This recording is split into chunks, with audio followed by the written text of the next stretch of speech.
Morjesta, valkoinen Tampere toistaiseksi.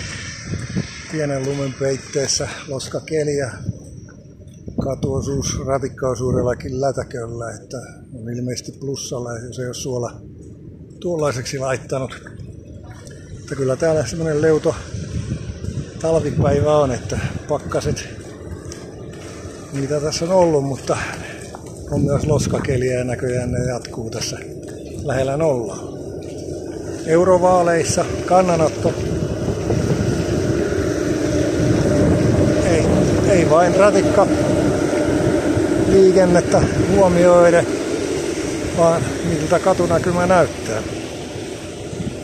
Valitettava pettymys on, että Suomessa harvassa on ne puolueet, jotka ottaa kantaa katunäkymään.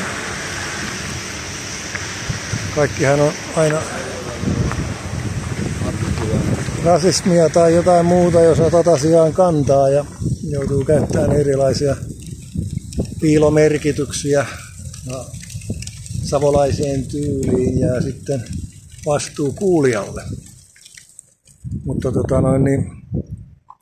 yleiseurooppalaisen turvallisuusrakenteen takia niin täällä on tuhottu asekantaa ja Suomessa tämän KGB-Halosen takia rapautettu ja on siinä ollut Putinin nauramista, kun antaa kissan tälle KGB-Haloselle ja täällä vastineena tuhottiin omaa asekantaa, Ahtisaareen ja aikaisempia hankintoja.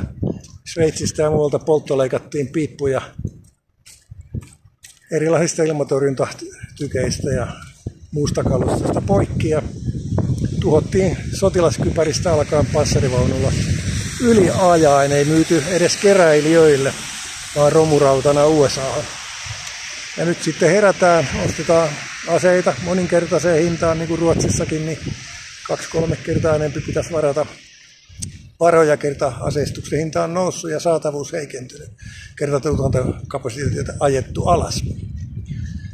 Joten sellaiset puolueet, jotka nyt toimivat kuin ryssän desantit, kuten aiemmin kaikki valtapuolueet, vasta helmikuun ryssän laajennetun Ukraina-sota-operaation seurauksena niin alkoi lehmänkello kiikattaa hätää ja NATO-jäsenyyttä. Ja edelleen Suomessa on tällaisia puolueita, kuten Sinimusta liike ja kommunistinen puolue ja jotain muuta vastaavia ryssän perseröikiä, jotka kuvittelee, että Suomi muka kykenisi puolustautumaan 200 panssarivaunulla ja täällä olisi kaikki huoltosuhteet taattuja. Ei todellakaan. Tuossa lokakuun lopusta 17. helmikuuta 2024 niin pelkästään ryssän hyökkäys Advikan alueelle tuhosi yli 350 saksalaista panssarivaunua ja erilaista muuta panssarikalustoa vielä enempiä. Yli 47 000 ryssää menetti hengensä. Että nämä massat ja määrät, maa joka tuottaa pelkästään yhden kaupungin valtaamiseen tuollaiset tappiot ja jatkaa hyökkäämistä, niin kyllä siinä tarvitaan voimakasta liittoutumaa.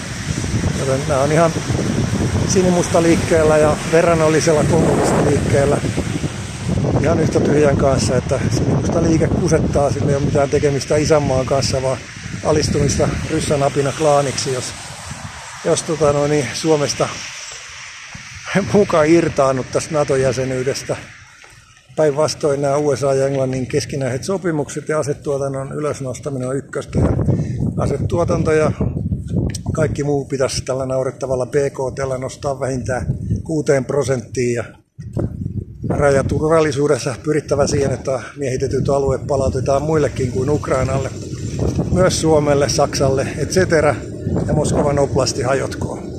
Käytettävissä eurovaalien jälkeenkin kuntavaaleissa, eduskuntavaaleissa vapaussotoriat@gmail.yhteydenotot. Se on moro, Herran siunausta Tampereelta 21.